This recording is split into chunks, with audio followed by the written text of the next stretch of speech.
नमस्कार. एकाक्षी MPSC मध्ये आपल्या सगळ्यांचं स्वागत आहे. आपण सरळ सेवेच्या आपल्या सिरीजमध्ये काय बघणार आहोत तर इतिहास हा टॉपिक आपण स्टार्ट केलेला आहे. त्यामध्ये आज आपला 10वा पार्ट आहे.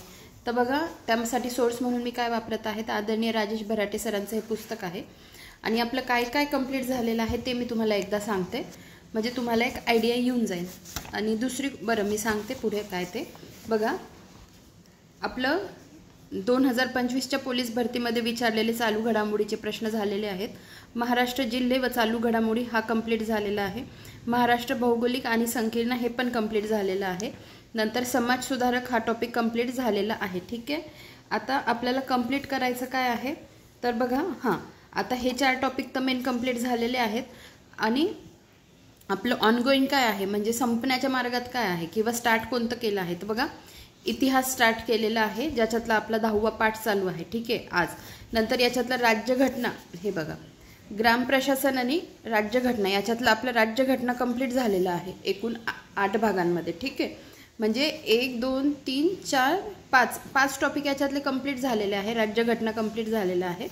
त्याच्यानंतर इतिहास आपलं स्टार्ट आहे, त्याचं 10वं लेक्चर आहे चालू. विज्ञान पण आपलं चालू आहे. ठीक आहे, त्याचे काही लेक्चर्स आलेले आहेत. आणि बाकीचं संकीर्ण आपलं सायमल्टेनियसली चालू आहे. त्याचे 20-21 लेक्चर ऑलरेडी 21 लेक्चर आलेले आहेत संकीर्ण या प्लेलिस्टच्या अंडर. आता राहिली गोष्ट, काल एका स्टुडंटची कमेंट आली होती की 11वा आणि 12वा पॉईंट कधी कंप्लीट करणार आहे किंवा स्टार्ट करणार आहे. तर मी त्यांना कमेंटला आन्सर दिलेला आहे, पण मी त्यांना हे सांगितलं की तुम्हाला हवं असेल तर आपण लगेच स्टार्ट करू. एवी तेवी आपल्याला पुस्तक कसंही करून कंप्लीट करायचंच आहे लवकरात लवकर. तर मग बघा, पोलीस प्रशासन जे आहे ना त्याचं मी स्टार्ट केलं आहे वाचायला. तर पोलीस प्रशासन आपलं 2 व्हिडिओमध्ये होऊन जाईल, 2 ते 3 व्हिडिओ. आणि मग चालक भरती तांत्रिक प्रश्न जे आहेत ते पण आपले होऊन जातील. ठीक आहे. तर एका सरांनी, एक सर एका मॅडम मला माहीत नाही, पण त्यांनी ही कमेंट केली होती. तर आपण हे पण लगेच, म्हणजे आजच्या दिवसातच मी पोलीस प्रशासना कंप्लीट करण्याचा प्रयत्न करणार आहे. म्हणजे एखादा व्हिडिओ तरी 100% येईलच आज. ठीक आहे. आणि चालक भरती पण आपण स्टार्ट करून टाकू. तर अशा पद्धतीने आपली वाटचाल चालू आहे. तर बघा, आजचं लेक्चरमधला पहिला टॉपिक, पहिलं काय आहे, 1 लाइनर. यावली चिमूर आष्टी येथे कोणाच्या प्रेरणेने जनतेने प्रचंड आंदोलन केले तर राष्ट्रसंत तुकडोजी महाराज यांच्या प्रेरणेने. नावं लक्षात ठेवा, यावली, चिमूर आणि आष्टी. ठीक आहे. पुढे बघा, जपानच्या हाती सापडलेल्या ब्रिटिश लष्करातील हिंदी सैनिकांची आझाद हिंद सेना कोणी स्थापन केली तर रास बिहारी बोस. पुन्हा वाचते तो प्रश्न. जपानच्या हाती सापडलेल्या ब्रिटिश लष्करातील हिंदी सैनिकांची आझाद हिंद सेना कोणी स्थापन केली तर रास बिहारी बोस यांनी. आझाद हिंद सेना कोणती घोषणा देत भारताकडे निघाली तर चलो दिल्ली. आझाद हिंद सेना कोणती घोषणा देत भारताकडे निघाली तर चलो दिल्ली. पुढे, मुंबई बंदरात उभ्या असलेल्या कोणत्या युद्धनौकेवरील भारतीय नौसैनिकांनी ब्रिटिश राजवटीविरुद्ध उठाव केला तर तलवार. ठीक आहे. मुंबई बंदरात उभ्या असलेल्या कोणत्या युद्धनौकेवरील, कोणती युद्धनौका होती, तलवार. तिथल्या भारतीय नौसैनिकांनी ब्रिटिश राजवटीविरुद्ध उठाव केला. पुढे बघा, ब्रिटिश संसदेने भारतीय स्वातंत्र्याचा कायदा कधी मंजूर केला, 18 जुलै 1947. ठीक आहे. पुढे बघा, 17 सप्टेंबर 1948 रोजी कोणते संस्थान भारतात विलीन झाले तर हैदराबाद हे संस्थान. ठीक आहे. मी याच्यावरची ट्रिक पण तुम्हाला सांगितली आहे की जे कोणते संस्थानं विलीन झाले, हैदराबाद, जुनागड, जम्मू काश्मीर, यांचा सिक्वेन्स कसा ठेवायचा लक्षात, की काश्मीर जुना आहे, काश्मीरवरून काश्मीर आधी झालं, जुनावरून त्याच्यानंतर जुनागड संस्थान विलीन झालं आणि सगळ्यात शेवटी हैदराबाद. ठीक आहे. नंतर 17 सप्टेंबरचं काय दिनविशेष आहे हे पण तुम्हाला माहिती पाहिजे. मी आत्तापर्यंत बऱ्याच वेळा सांगितलंय, कोणाला आठवत असेल तर कमेंटमध्ये नक्की मेन्शन करा. 17 सप्टेंबरचा इम्पॉर्टन्स 2-3 गोष्टी आहेत महत्त्वाच्या. ठीक आहे. पुढे बघा, गोवा, दीव, दमण, दादरा आणि नगर हवेली या भागावर कोणाची सत्ता होती तर पोर्तुगीजांची. पुढे बघा, भूतकाळातील घटनांनी सुसंगतपणे दिलेली माहिती म्हणजे काय तर इतिहास. इतिहासाच्या अभ्यासातून आपल्या पूर्वजांनी केलेली कोणती गोष्ट समजते? तर प्रगती. येशू ख्रिस्तांना अरबी भाषेत काय म्हणतात? तर ईसा म्हणतात. आणि ईसा कोणत्या भाषेत म्हणतात? तर अरबी भाषेत म्हणतात. उद्या लॅटिन आलं, ग्रीक आलं, अजून कोणतं आलं तर तिथे कन्फ्यूज नका होऊ. येशू ख्रिस्तांना अरबी भाषेत काय म्हणतात? तर ईसा. पुढे बघा, इसवी सन 1 ते इसवी सन 100 या कालखंडात इसवी सनाचे कितवे शतक म्हणतात? तर पहिले. विविध हत्यारात झालेल्या सुधारणांच्या आधारे मानवाच्या कोणत्या प्रगतीची माहिती मिळते? तर तंत्रज्ञानाची. उत्खननात सापडलेल्या अवशेषांचा शास्त्रशुद्ध अभ्यास करणाऱ्या शास्त्राला काय म्हणतात? पुरातत्वविद्या. ताम्रपट म्हणजे कोणत्या धातूच्या पत्र्यावर कोरलेले लेख? तर तांबे. ताम्रपट म्हणजे कोणत्या धातूच्या पत्र्यावर कोरलेले लेख? तर तांबे. जमीन नांगरण्यासाठी सांबर शिंग किंवा टोकदार कठीण लाकूड यासह काय वापरण्यात येत असत? तर दगडी फाळ. जमीन नांगरण्यासाठी सांबर शिंग किंवा टोकदार कठीण लाकूड यासह अजून काय? तर दगडी फाळ.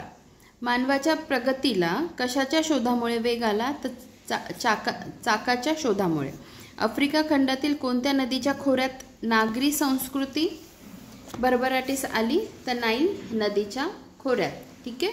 पुढे बघा, रावी नदीच्या काठी कोठे पुरातत्व विटा व चित्रलिपी असलेल्या मुद्रा मिळाल्या? तर हडप्पा या ठिकाणी. ठीक आहे. रावी नदीच्या काठी कोठे पुरातन विटा व चित्रलिपी असलेल्या मुद्रा मिळाल्या? तर हडप्पा. हडप्पा संस्कृती किती हजार वर्षापूर्वीची अस्तित्वात होती? वर्षापूर्वी अस्तित्वात होती? तर 5000. हडप्पाकालीन लोकांच्या अन्नातील मुख्य घटक कोणता होता? तर तांदूळ. हडप्पाकालीन लोकांचे मुख्य व्यवसाय कोणते होते? तर शेती व व्यापार.